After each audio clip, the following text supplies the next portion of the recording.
Hey guys, Josh here, JDMegaSwagg with the double G, and this is the first episode of Extraordinary People.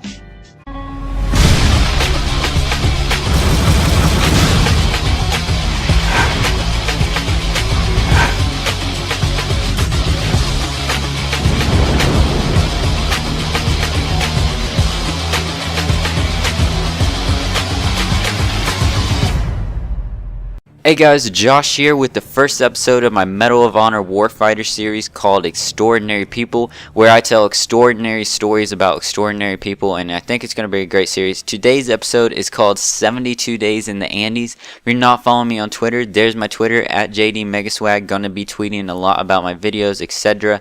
And I hope that you guys like the new intro. I really am enjoying trying to put graphics into my videos, etc. And yeah, I just hope that you guys enjoyed this gameplay, some team deathmatch, pretty good gameplay, so I am happy to give you guys some more Medal of Honor. So let's go ahead and dive into the story. I'm sure you guys are excited for this first episode. I hope you're excited as me. But like I said, today the episode is called 72 Days in the Andes, and if you don't know what the Andes are, the Andes is the longest continental mountain range in the world. So it's Friday the 13th, and a few young men and their families were boarding a charter plane, and they were joking about the unlucky day, saying, you know, oh, what if we crash, blah blah blah. Well, they kind of fucked up. They called deja vu on themselves, and the plane actually hit the slope of a mountain and crashed. And 13 of the passengers died instantly, 32 others were just badly wounded, and the survivors were laying there waiting for rescue in the freezing cold of a negative 37 degrees Celsius. They were melting snow for drinks and sleeping side by side to keep themselves warm. 9 days after the crash, due to their hunger, the survivors called for an important meeting. The 2-hour meeting ended in a dire conclusion. Many of them had decided, due to them not having any food, that if they died in the Andes, the rest of them had permission to use their corpse as food. So the 13 other passengers that died, I assume they got eaten.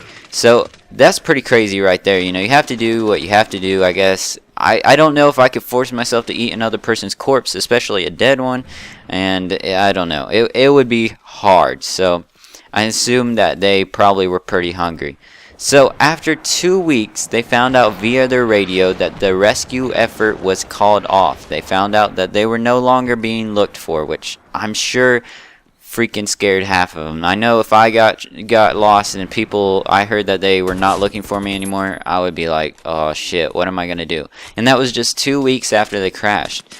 Basically, on the 60th day after they crashed, a guy named Nando Parado and 2 of his other friends decided that they were gonna walk through the icy wilderness to look for help.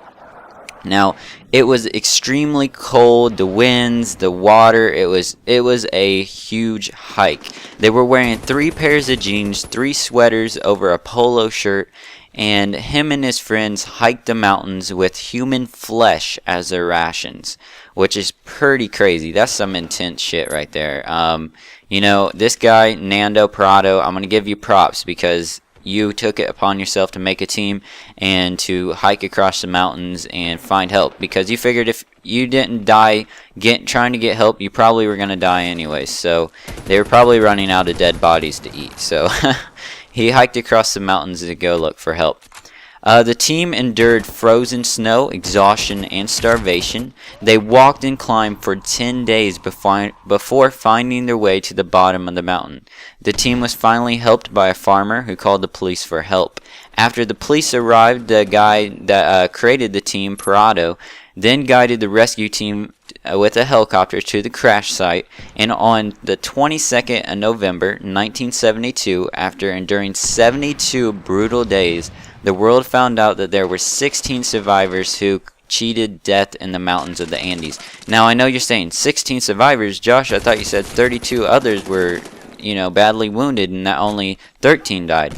Well, the 32, there was, I believe, there was 8 of the initial survivors that died during an avalanche in their sleep, which that would just be crazy. I think you just get suffocated if an avalanche, because all that snow on you. It might crush your body too, because like all the weight. But that's pretty crazy. So during the ordeal, Nando Parado, he lost 40 kilograms of his weight. I'm not for sure what that is in pounds, but I'm sure that's a lot of weight. And he also lost half his family in the crash. He is now a motivational speaker. So that's pretty much it all on the storytelling side, but I kind of want to talk about it for a little bit. That's pretty crazy, man. You know, just surviving the crash would be crazy. I don't think most people could fathom how crazy it would be. I already have a fear of riding planes, so I assume this story intensifies my fear of riding planes 10 times more. But you know, just surviving the actual crash, I'm sure, was such a scare. And this guy, Prado, I believe that's how you pronounce his name, he lost half his family. And I assume, you know, if he was the one to put together the group and to go looking, he's probably kind of had that leader mentality. You know, he was probably helped a lot of them survive throughout the whole 72 days. And you know, 72 days of being in the cold, eating dead bodies, drinking snow, man, it sounds like I bet you some people would have probably been dead. I bet you there were some people that suicide ran through their mind. But the extraordinary person in this story is Mr. Prado. I want to give him props for, you know, him and his two friends hiking through the snow, hiking through the mountains, finding help, and saving the group. Because without them, I assume that many of them, if not all of them, would have died. And it kind of scares me that they gave up looking after them after 2 weeks. I mean, it was only 2 weeks. I would have gave it at least a month. I couldn't even force myself to stop looking after somebody that short a time. I hope if I get lost, I hope they give me more than 2 weeks. But, you know, this is just one of the types of stories I'm going to be telling you guys. If you guys know any types of stories, or you want to tell your own stories, if you have your own story that you think could be in these episodes, send me a PM on YouTube. I'll read the whole thing, and I'll decide what's up. But, you know, like I said, I'm going to call this person an extraordinary person. Most people would not have taken that upon themselves to hike through the blistering cold to get help. Most people would have just sat back and, you know, probably gave up and died. So I'm gonna give this guy props, and I hope that you guys enjoyed this video, and I hope that I told this story, you know, decently, and I hope you guys were entertained. And I hope to see you guys back in the second episode. Like I said, this is just a Medal of Honor WarFighter series. I have a Battlefield 3 story time that I'm starting, so it's just a Battlefield 3 series, and I haven't got that first episode out yet, but I'm super excited to do that. Super excited to get series. I haven't really ever done series, so you know, this was kind of a unique idea. I haven't really seen this across YouTube, so maybe, hopefully, many of you people out there enjoy it. And if you could, it'd be very, very helpful if you could leave a like. That would help me out tons. And you know, I don't have a specific day that I'm going to come out with episodes for this, but, you know, I probably will come out more than likely with most of my Medal of Honor videos will probably be in this series, because I don't plan on making tons of Medal of Honor gameplay videos, so all that I do will probably be in this series. And if I get a good response in this series, I'll make a lot more episodes. So, wow, my elbow slipped. Probably sounded like I fell, but I hope that you guys enjoyed this. And if you guys have any questions about the story, I'll leave the article link down in the description if you guys want to go read the full article.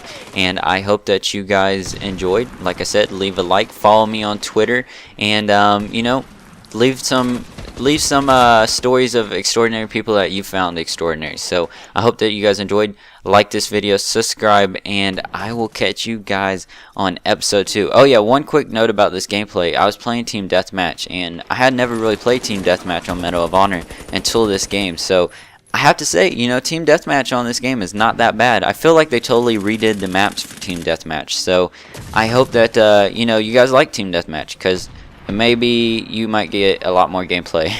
It's either Team Deathmatch or Sector Control for me. I don't know. This game is, I have a love-hate relationship with this game. But yeah, so that's besides the point. If you guys like this video, go ahead and leave a like. Oh yeah, look, I got A squad. That's what's up. I went pretty good. I think I went 15-7, something like that. But I hope that you guys enjoy. So, peace.